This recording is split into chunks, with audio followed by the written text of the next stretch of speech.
Nabanggit din po sa mga reports to the journalists, yung mga napag-usap-usapan dun po sa mga congregations at isang nga po doon yung issues ng migration. And given his background po and given ang dami din po niya napuntahang mga bansa no, nung siya pa ay Cardinal at Pare, what difference would this make po sa direksyon na tatahakin ng Simbahang Katolika? Yeah. Actually, madalas umalingaw-ngaw yun doon sa aming mga general congregations, no? Yung the care for refugees, for migrants, no? And lalo na sa ating mga Pilipino, nakaka-relate tayo dyan because we know that Filipinos are found, everywhere in the world. So it matters a lot that we have a pope, a spiritual leader whose heart is really beats for migrants, no? And in that regard, I think he will sustain the direction of Pope Francis, no? Kasi napaka-sympathetic ni Pope Francis sa mga migrants and maraming mga reasons for migration in the world, no? Natural disasters could be a reason, poverty, wars, persecution, at kaya yung alam natin na lumalakas yung anti-immigrant because of the return of nationalism, no, yung bang tipong kami-kami lang, I love my own, and we're seeing that again especially in the United States, no. um, uh, at saka yung tendency na i-associate yung migrant with criminals, no. Even Pope Francis reacted to that, no?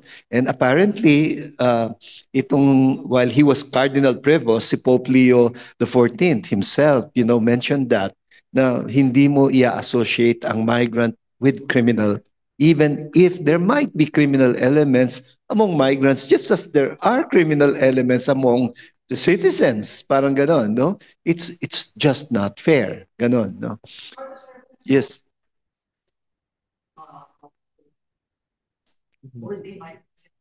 Hindi naman. Yeah. The parents of Cardinal Bergoglio, they were migrants, Italian na to Argentina. Kaya alam niya. Just to add, yung kasi sana mabalik talaga yung human face of the migrants. Kasi minsan na pag-uusapan migration, pero tao ito bawat isang migrant tao, no? At kung merong right of people to migrate, no, to choose where they want to go, lalo na for the future of their families. But people also have the right to stay home. And I think maraming tao ang gusto na manatili sa kanilang bansa. Pero bakit sila umaalis? So hindi na ito yung migration by choice kuminsan. This is forced migration. Forced migration. At biglang at kawawa talaga yan at sila pa ang nagiging biktima ng human trafficking.